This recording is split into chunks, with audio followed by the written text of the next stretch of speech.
Hello friends, welcome back to my channel. आज की class में हम सीखेंगे इंग्लिश का most important topic synthesis.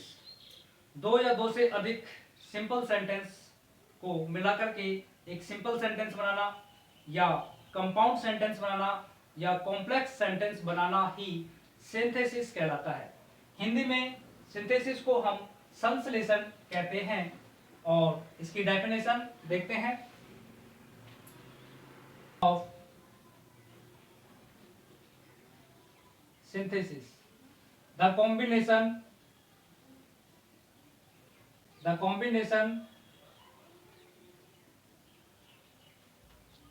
of two or more than two simple sentence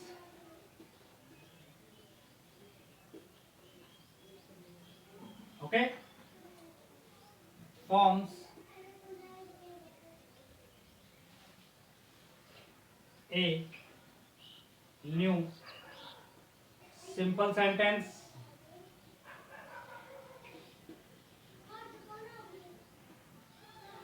compound sentence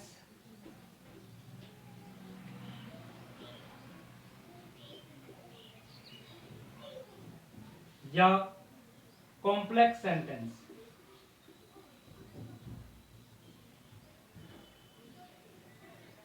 okay, यानी कि कॉम्बिनेशन दो या दो से ज्यादा सिंपल सेंटेंस का new simple sentence, compound sentence और कॉम्प्लेक्स सेंटेंस, यानी कि दो या दो से ज्यादा सिंपल सेंटेंस को मिला करके सिंपल सेंटेंस बनाना या कंपाउंड सेंटेंस बनाना या कॉम्प्लेक्स सेंटेंस बनाना ही सिंथेसिस कहलाता है।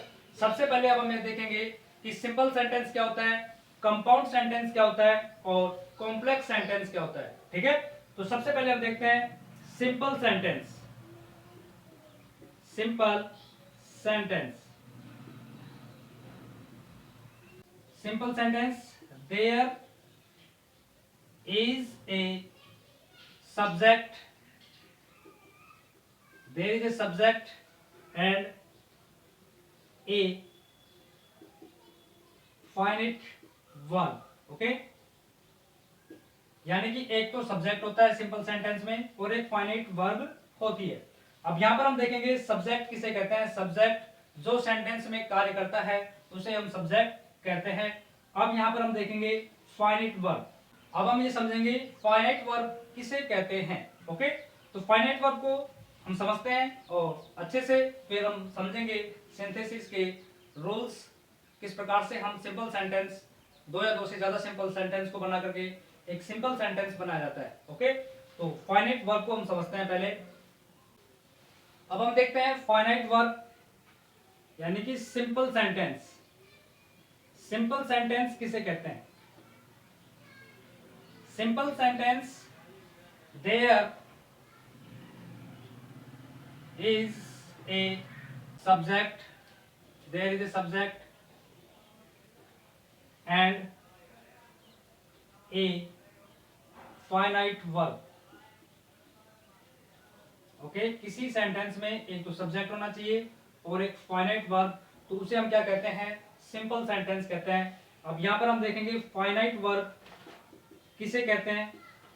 फाइनाइट वर्ब ऐसी वर्ब, ठीक है, ऐसी वर्ब जो सेंटेंस में उसके टेंस और सब्जेक्ट के अनुसार बदल जाती है उसे हम फाइनाइट वर्ब कहते हैं।